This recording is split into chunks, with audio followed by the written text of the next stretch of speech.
ও কাকা, সাংবাদিক তো অনেক টাকা পয়সা। তোমার কত টাকা হলো কাকা? টাকা পয়সা হয়েছে তোমার কিছু? আছে টাকা?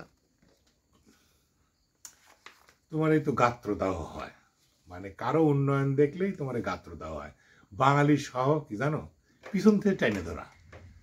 বাঙালি কিচ্ছু করা লাগবে না। একটা গল্প আছে না, ওই যে স্বর্গে যায় মনে করো যে স্বর্গের দৌড়দাত মনে করো যে নাই, হচ্ছে হলো কি নরকের দৌড়দাত কোনো বাঙালির কোনো গার্ড দেওয়া লাগে না।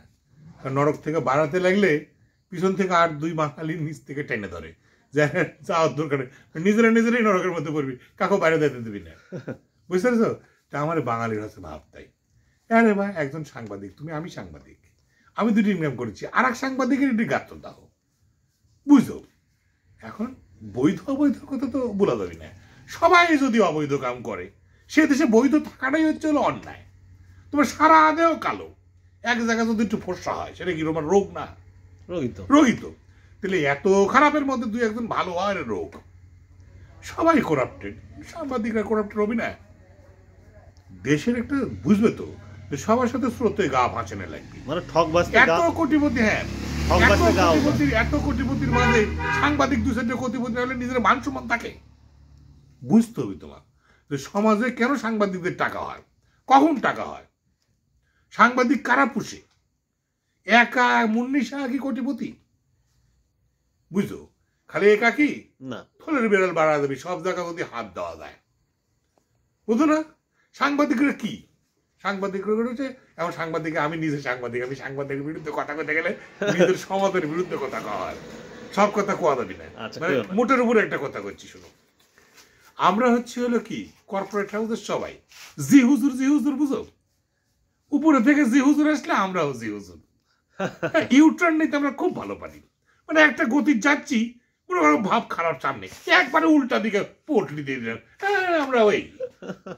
আমরা হচ্ছে এইরকম। হ্যাঁ, এর মানে সৎ মানুষ নাই তা না, সৎ মানুষ আছে তো দুনিয়া বাইসে আছে।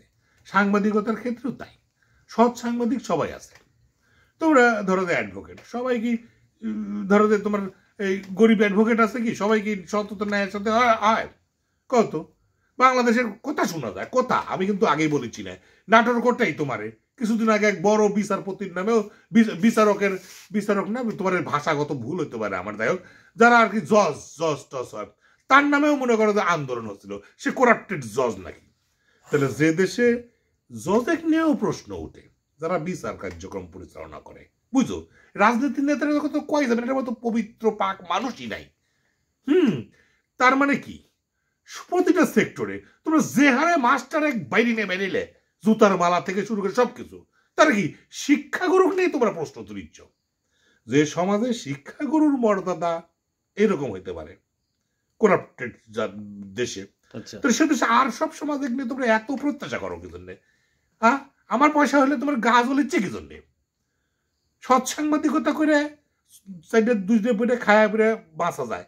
তোমার এই যে কর্পোরেট হাউস গুলা, আমি যে প্রতিষ্ঠানে সাংবাদিকতা করি সেই প্রতিষ্ঠান বেতন দেয়, এত সাংবাদিক, ওই যে মানে কিসের মতো ব্যাঙের ছাতার মতো সাংবাদিক, সারা বুম লিয়ে সব ঘুরে বেড়ায়, মনে হয় একটা ফেসবুক পেজ খুলে একজন সাংবাদিক, বুঝছো? তাহলে এই যে এত সাংবাদিক টেকা আসে করতে গেলে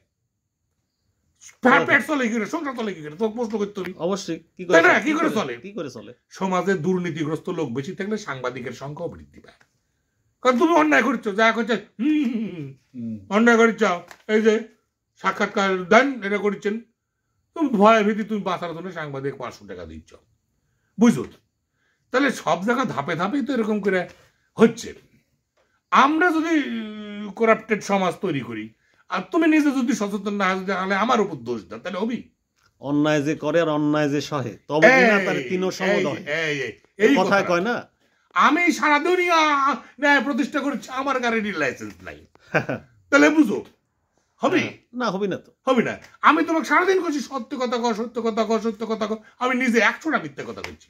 এর থেকে বাড়া আসার উপায় কি? তুমি এটা করবে তো কিছু বুদ্ধি দাও, বুদ্ধি দাও। বাড়া আসার বুদ্ধি তো সবাক ভাইবা লাগবে। তোমার তো বুদ্ধির ঢেকি, তুমি একটু বুদ্ধি দিয়ে কও কি করে বাড়াতে পারি। ঢেকি রে বাবুরে, এখন কোথার উপরে ট্যাক্স বসে নেওয়া হবি মনে হচ্ছে, যা ভাব দেখিচ্ছি।